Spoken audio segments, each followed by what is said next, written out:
आप देख रहे हैं नीलम टाइम्स मीडिया। मैं हूं नीलम तिवारी। आप सभी दर्शकों का नीलम टाइम्स मीडिया में स्वागत है। आइए नजर डालते हैं आज के मुख्य समाचारों पर। भारतीय जनता पार्टी किसान आघाड़ी ठाणे जिला ग्रामीण अध्यक्ष यशवंत दादा सोरे ने 15 अगस्त के शुभ अवसर पर सभी देशवासियों को किस तरह शुभकामनाएं दिए, आइए देखते हैं। और आज की युवा पीढ़ी बच्चे अक्सर मोबाइल से रील बनाते हैं। यशवंत दादा सोरे ने उन बच्चों को, विद्यार्थियों, युवा पीढ़ी के लोगों को उन्होंने आह्वान किया कि जिस तरह बच्चे रील बनाते हैं उसी तरह सर्च करके गूगल पे मोबाइल में अपनी पुरानी संस्कृति को अगर रील बनाएं तो बहुत ही बेहतर होगा। आगे आप खुद सुन सकते हैं। ओम साई प्रतिष्ठान वालशिंद आणि भारतीय जनता पार्टी व्यापारी आघाडी ठाणे जिल्हा ग्रामीणच्या वतीने मी सर्व देशवासियांना स्वातंत्र्य दिनाच्या हार्दिक शुभेच्छा देतो।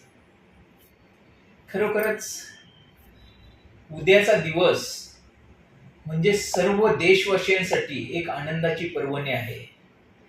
प्रत्येक जण कुठल्याही सणाला जेवढा जल्लोष करत नसेल त्यापेक्षाही आनंदाने आणि उत्साहाने हा स्वातंत्र्य दिन म्हणजे सणाप्रमाणे साजरा करतात, उत्साहाप्रमाणे साजरा करतात। जर बघितलं तर आपल्या देशाला स्वातंत्र्य मिळून बरीच वर्ष झाली, परंतु आजही त्याचा उत्साह जो आहे तो कधी कमी पडला नाही। तसा जर आपण विचार केला तर आता चालू असलेल्या बांगलादेशमधील जो प्रकार आहे, खरोखरच 1971 साली बांगलादेश हा स्वतंत्र झाला, परंतु आज जर बांगलादेशमध्ये जी अराजकता निर्माण झालेली आहे, आपण विचार केला पाहिजे की आपल्या देशाला अशा प्रकारचं कुठलंही वळण लागू नये यासाठी आपण प्रत्येकाने त्यासाठी काळजी घेतली पाहिजे। आणि त्यासाठी सरकार हे कसं असलं पाहिजे, कुठलं सरकार आपण निवडून दिलं पाहिजे हा प्रत्येकाने विचार केला पाहिजे। कारण आपण महागाई असेल किंवा दुसरे हे जे मुद्दे आहेत ते गौण आहेत, परंतु खरा मुद्दा आहे हा आपला देशाची रक्षा, देशाची सुरक्षा। जर आपण विचार केला तर या 10-12 वर्षात देशाच्या सुरक्षेत अमाप वाढ झालेली आहे। जी यंत्र सामुग्री जी काही असेल त्याच्यात भरमसाठ खर्च करून आज आपला देश एक सक्षम देश म्हणून बनवलेला आहे। तर अशा प्रकारचा कुठलंही सरकार असू दे, पण जे देशासाठी झटणारं सरकार आहे अशा सरकारला आपण निवडून दिलं पाहिजे।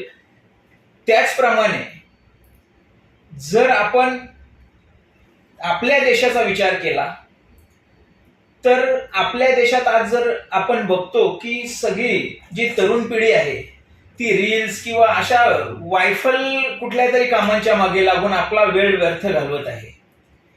तर अशा लोकांना मी नम्रतेची विनंती करतो की त्यांनी रील्स जरी बनवल्या ना तरी आपल्या देशाचा एक त्याच्यात स्वाभिमान असला पाहिजे। म्हणजे आपल्या देशासाठी आपण काही देणं लागतो याची जाणीव ठेवून प्रत्येकाने ते काम केलं पाहिजे। आणि त्यासाठी समाज जागृतीसाठी त्यांनी हे रील्स बनवले तर त्याचा आपल्या देशाला आणि आपल्या युवा पिढीला नक्कीच फायदा होईल अशी मला खात्री आहे। खरोखरच आज आपण भाग्यवान आहोत की आपण एवढ्या वर्षांनी आपल्या देशात स्वातंत्र्य दिन हा आनंदाने साजरा करत आहोत। अशाच पुढे वर्षानुवर्षे आपल्या देशात कुठल्याही बांगलादेश सारखी अराजकता माजणार नाही याची आपण सर्व। स्वातंत्र्य दिनानिमित्त भारतीय जनता पार्टी ही नेहमीच कुठल्याही कामात अग्रेसर असते। तर आज स्वातंत्र्याचं औचित्य साधून आदरणीय माजी केंद्रीय मंत्री कपिल पाटील साहेब यांनी संपूर्ण भिवंडी लोकसभेमध्ये विद्यार्थ्यांना वह्यांचं वाटप केलेलं आहे। आदरणीय मोदीजी यांच्या प्रेरणेतून आणि कपिल पाटील साहेब यांच्या संकल्पनेतून त्यांनी हा अतिशय चांगल्या प्रकारचा असा हा उपक्रम राबवलेला आहे जो विद्यार्थ्यांना अतिशय फायदेमंद आहे। गरीब गरजू विद्यार्थ्यांसाठी ही अतिशय चांगली गोष्ट आहे।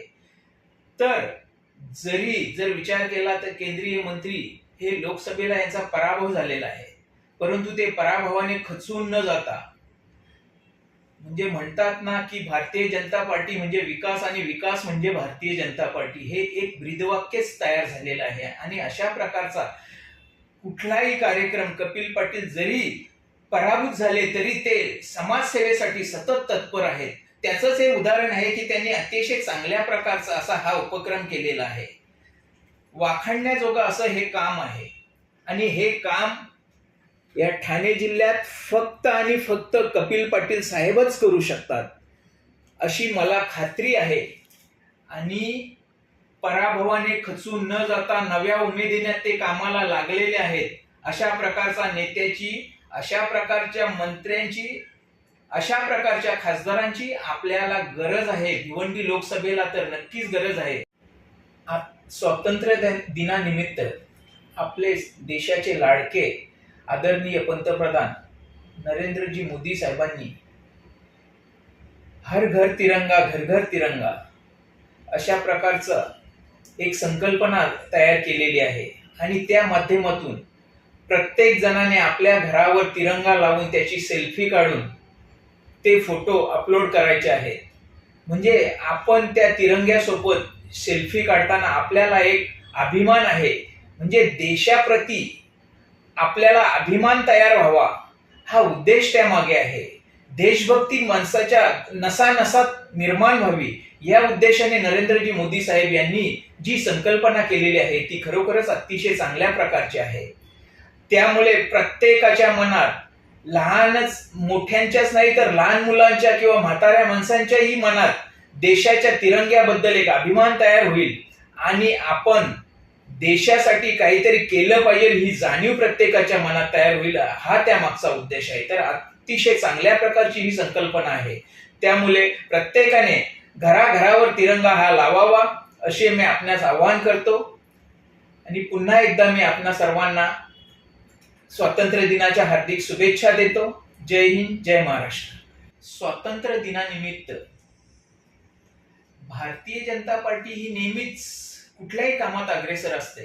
तर आज स्वातंत्र्याचं औचित्य साधून आदरणीय माजी केंद्रीय मंत्री कपिल पाटील साहेब यांनी संपूर्ण भिवंडी लोकसभेमध्ये विद्यार्थ्यांना वह्यांचं वाटप केलेलं आहे.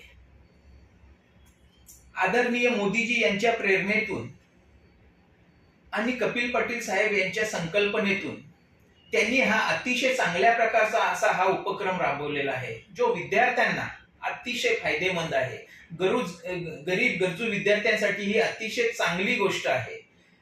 तर जर विचार केला तर केंद्रीय मंत्री हे लोकसभेला यांचा पराभव झालेला आहे, परंतु ते पराभवाने खचून न जाता, म्हणजे म्हणतात ना की भारतीय जनता पार्टी म्हणजे विकास आणि विकास म्हणजे भारतीय जनता पार्टी, हे एक ब्रीदवाक्यच तयार झालेलं आहे. आणि अशा प्रकारचा कुठलाही कार्यक्रम कपिल पाटील जरी पराभूत झाले तरी ते समाजसेवेसाठी सतत तत्पर आहेत.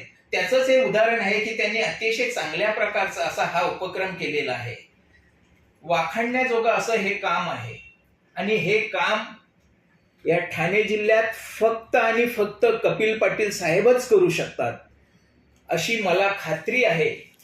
आणि पराभवाने खचून न जाता नव्या उमेदीने ते कामाला लागलेले आहेत. अशा प्रकारच्या नेत्याची, अशा प्रकारच्या मंत्र्यांची, अशा प्रकारच्या खासदारांची आपल्याला गरज आहे. भिवंडी लोकसभेला तर नक्कीच गरज आहे. आणि पुन्हा एकदा आपणा सर्वांना स्वातंत्र्य दिनाच्या हार्दिक शुभेच्छा देतो. जय हिंद, जय महाराष्ट्र. इसी तरह सबसे पहले समाचारों को देखने के लिए नीलम टाइम्स मीडिया को सब्सक्राइब करें, लाइक करें, शेयर करें. धन्यवाद.